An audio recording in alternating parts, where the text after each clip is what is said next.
Hey, how's it going? I'm Scott from SX2, and this is a video we're making just as a breakdown into the track Soul for Sale. This track is coming out on the 10th of January on Disco Halal. I'm planning on doing this video as just an exclusive for this Discord, as an unlisted link for the members in it, that for anybody who's interested in how a track makes, or the way I call it, the nerds as well, the nerds who want to see the in-depth details of stuff. So I think I'm one of them. Yeah, so I might release this to YouTube fully afterwards, but I want to keep it exclusive for Discord anyway and try to push that. Yeah, so we'll crack into the track and I'll just have a breakdown of everything. Okay, in advance, I don't have a mic stand, so I have to hold it like this really unprofessionally. I apologize, but if the production value starts up and I decide I want to do stuff like this more regularly. So actually, first of all, as a disclaimer with everything, this track is basically, it's actually, so if you look, like, there's 22 tracks. Now look, that's enough, but in the grand scheme of the SX2 tracks that we make, it's a shit show of just 40-50 tracks channels, always loads going on. This track in advance was just, it was actually an experiment for myself. I had no plans on actually releasing this or doing anything with it. What it was I was in a period of making tunes where it was constantly just bang my head against and see what happens. I was in a period where I couldn't write music unless I had a guitar on my lap and I'm plucking away with chord progressions or notes, and then I maybe transfer that into a synth on this. But I love obviously guitar music and blah blah, but when it comes to the dance floor, we don't really play that kind of stuff. Now we play anything. Ironically, it's always more so suited to the melodic kind of Afro-y kind of. But again, we don't put ourselves in a box with DJing. But obviously, you need a sort of foundation style. That is our kind of style. I chat with my uncle actually about it, and he was saying the music you're making is very good, but it's actually more so live music rather than DJ music. Like, now we've played our stuff on the dance floors and it's got good response. But I know that myself is that the key with these tunes, the previous tunes. Well, a lot of it anyway, a lot of the unreleased stuff you wouldn't have heard. A lot of it is like get a live band and play a fucking show in a live venue. Which is something I probably would like to do in the future, but as of right now, it's focusing on dance floor and club music and DJing, because that's what we love to do the most. Anyway, this track was basically just an experiment for myself with just being like, okay, I want to move into that more melodic-y, because especially with Dreamer, I want to move into that kind of more melodic-y kind of sound where less is more, not having fucking 50 channels or 50 tracks of layering everything and okay, this track is only going to sound good if there's a million things going on at once. But so I was going to do a less is more approach. This was just a mess around of a jam that I was actually going to probably delete, only for Clive came in and was like, hang on a second. So this is where I actually start, because you have this sample here, which is the main kind of melodic loop. Now another thing is we actually very rarely even fucking use loops. I use loops for drums and stuff, but like for MIDI, I hate like loops for MIDI. I like it for inspiration or something, but I always kind of had this thing in my head of, if I can't make it myself, I can't do it, because then at least anything I make is kind of original. Like, but again, what's the point? Just make something that sounds good, and that was kind of the process for this. So start off with this loop anyway. So this was kind of the main, so this was just the loop. So originally it's like a guitar kind of soul kind of thing. Now it actually originally sounds like this if I unwarp it. I'll take the filter off then too, so you can hear it fully.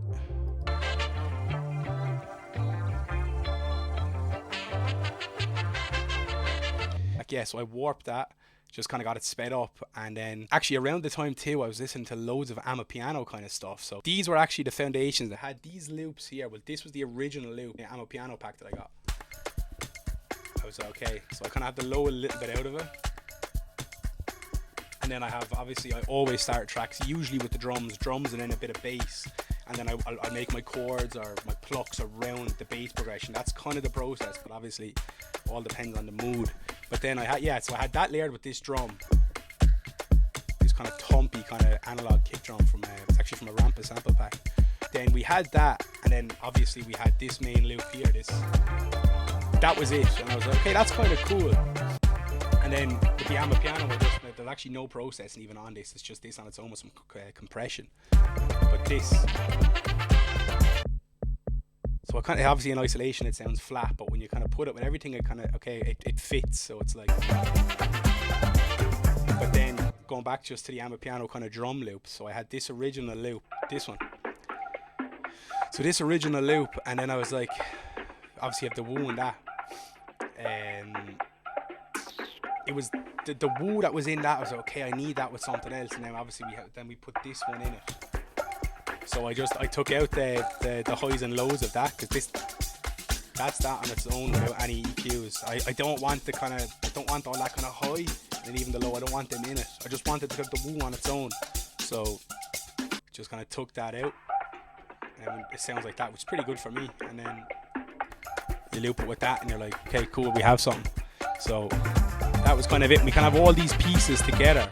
And when I had that, I was like, grand, that's cool. That was it. I was just, okay, grand. And I was kind of, okay, let's kind of just mess around with a basic kind of arrangement. This was just a pure, as I'm going to say it a million times in this video, it was just a jam of like, let's just do something, let's try start something fresh.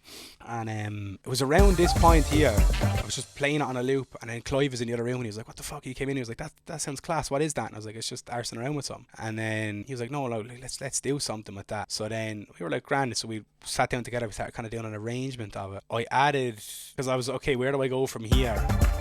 And what I actually wanted was a kind of a track where, so we were actually in a period where we were doing kind of because this was the start of the summer last year, this track was made kind of just before summer, and we were doing lots of rooftop parties, a lot of rooftop gigs, and I wanted that thing. Now those parties ended up like being banging, like, you know, everyone was going nuts and stuff, but in that kind of pre-peak of the party period, I wanted something where this thing I always say to Clive as well, it's like, I always do it in DJ sets, I done it all together now, it's like you play a certain track and you see the reaction, then you go, okay, now this is a party. I always say that and we laugh about it, but like it's a certain point where, okay, you play a certain track in the set and then everyone starts going nuts, and okay, now we're like, you know what I mean, now we're kind of in it, now we're kind of having fun, blah blah. But I wanted something like that was the kind of the rooftop buzz where people are standing around chatting and having a drink, but also being okay, vibing to whatever's playing. So that was this. But then on the contrary to that, you don't want something with a massive break, but I still love the tension and the release and the build up. So you have, look, so it's like the kick comes out here after about 2 minutes ish, around here, 2 minutes, and it doesn't come back for about a minute and a half, but that's when you have your full build up then. But say, okay, so what do you need here now to just kind of have that build up? So what I always like to do is another thing is a tambourine here. So this is just a tambourine sample. So that's that on its own. If you, I don't know how I discovered this, on YouTube or someone told me, I can't remember, but because I'm doing this a long time. But you put a vocoder on it, kind of gives that more full. But when you mess around with the release here, it builds up that tension. It's like, and then release. I love that. So have that, and the main thing then was to, besides the little kind of ammo piano, kind of dum dum dum, kind of repetitive plucked bass, I put in this from the Diva, which I just loved. It was just, I think it's in D minor, I can't remember, but yeah. But just that alone, I was like, okay, fucking hell, we have something here, like, and then you bring that in. So, because even when I had this track finished, I liked it, but because of how I know it was produced with kind of a lot of sample based, I was like, I don't know, I'm not sure if this is something. But then I'm like, you know what, I had a call with Moscow Man, and Moscow Man was saying, this track sounds good, he wants to release it. I was like, okay, fucking yes, okay, let's do it then. That was also another thing that I was saying to Moscow Man about other tracks, was I had a call the other week and we were on about, like, because that thing I was saying a second ago about how putting so many layers into a track, thinking that this is how you make a huge track. And Moscow Man, I was like, oh, and I was kind of looking back on it, even though I love all the older tracks, but I was looking back and I was thinking, like, I don't know about them tracks now. But then Moscow Man was like, no, that's good music. That's the music that's leading you to this point. So this is what I love about this track, away from the actual music, this track itself. It's the beginning, because a lot of the newer tracks as well that are coming out that I can't wait to share, they're a product of this session here that took a few hours. It's kind of, this is the stepping stone to the newer kind of sound, and the more kind of, I can sit down and say, okay, I want to make this, I know that I'm going to make this is how I want it to sound, this is what I want. So this is kind of all leading to that. So that's what I'm saying, it's basic in terms of its production, it's a couple of loops, but when you add it all together, it sounds very good. Obviously I'm speaking for myself, but I've played on the dance floor and it's got very good reactions over the last couple of months too. Yeah, when I added this bass, that's when I kind of, so you have your kind of build up here. See all these little bits, I'm not going to go into the detail here, they're just hits and risers and crashes, and I don't need to go into detail on that. That's kind of basic production for effects. When you added this bass, that's when I was like, okay. And then finally this vocal here, when we had the bass, we were like, okay, what's next? And this vocal that we got from Splice, now again, that's another thing I was like, oh, other people could have that, but I'm like, fuck it sounds good, we're gonna use it. And if people like it, they like it, we like it, sounds good, fits with the track. It kind of gives me that kind of jungle, the actual band, that kind of the high octave voice that they have. I love that, real soulful. We just have that on loop then for the breakdown.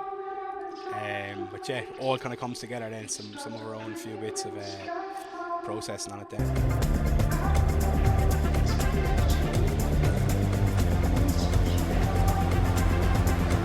have the frequency of the bass going up. So that's just again tension and release. I think it's all about that.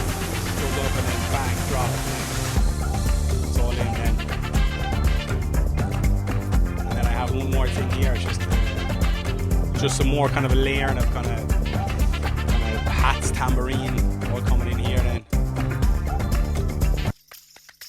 Just as again though, it's this again where I'm being my own biggest critic, because it's just a lazy, because like I don't ever, if I take loops, I make them my own. I could take this little piece here and I could do something with that and make my own whole thing out of just something like that. But with this, as again, because it was kind of more of an experiment track of just throwing stuff together and making something kind of just basic good, but it turned out, as I said, I think it's a banger. People have said they like it, and which is ultimately all you kind of you want in a track really. But for me, as much as I want people to love the music that we're making, if I don't like it, it means fucking nothing to me, you know. So that's the main thing. And I sat down, we made this track, and I'm like, okay, there's something in this, I love it. So it's a nice track for me like that. So but that's the final kind of piece of texture in it. Kind of have the vocal coming back in, and then I like to kind of arrange it that you have your breakdown, your drop, and then we bring it back down for the outro then. So that's kind of how I've done it here. Vocal comes back. Then probably the last thing I didn't probably go into was just layering. So I had this tom loop, and again, I know I keep saying it, but I'm just, compared to the other tracks that we do, and like the Max Coopers of the world and the nerds who spend 4 hours every single day for 2 years making a track, are going to be like, nah, but we just dropped the loop. Just dropped this loop on its own. I love this loop. When I heard that, I was like, fucking yeah. But then again, it was just all about layering and getting the right sounds that layer together. So I had this bongo layered with it. They just kind of bounce off each other. Then I just kind of added these toms myself from a pack that I have. Again, I like the kind of velocity of changing the velocity of a tom, so it gives it a ba-dum, ba-dum, ba-dum, you know, it kind of goes up and goes down. But this, I didn't do that. I just have it going on its own, just doing this, just hitting all the same velocity, same noise. It's just 3 bangs on its own. But again, as I said, when you layer it with the other, it all kind of comes together and it kind of bounces. Then obviously you have the toms, or it's not the toms, sorry, the kick. That for me, that's a class groove. It's a class rhythm that gets you moving. I feel there's something weird. Obviously, then when you have where is it? Here, the plug bass. That sounds class. For me, that sounds class. So I'm like, yeah. So that was kind of it. See the way I'm saying as well. I have this just kind of, again, the same thing with the velocity. It's staying the same, but when it's all moving around, it's all bouncing off each other. You can hear the bump, but the dump. Listen. I have to go back now. They're all bouncing off each other and it sounds class.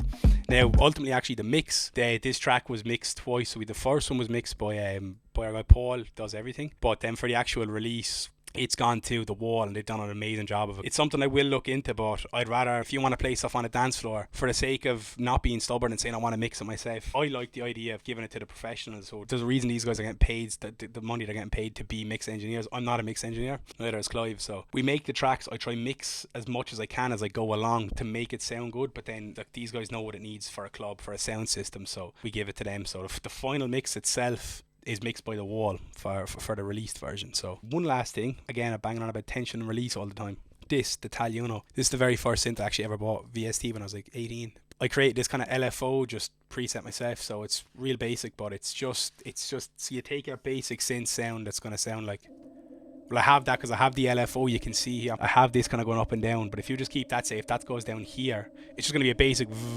normal synth. But I messed around with the LFO and just automated it so that it keeps rising and rising and rising for the drop. And then same with the frequency, the automation on that is that it's going up.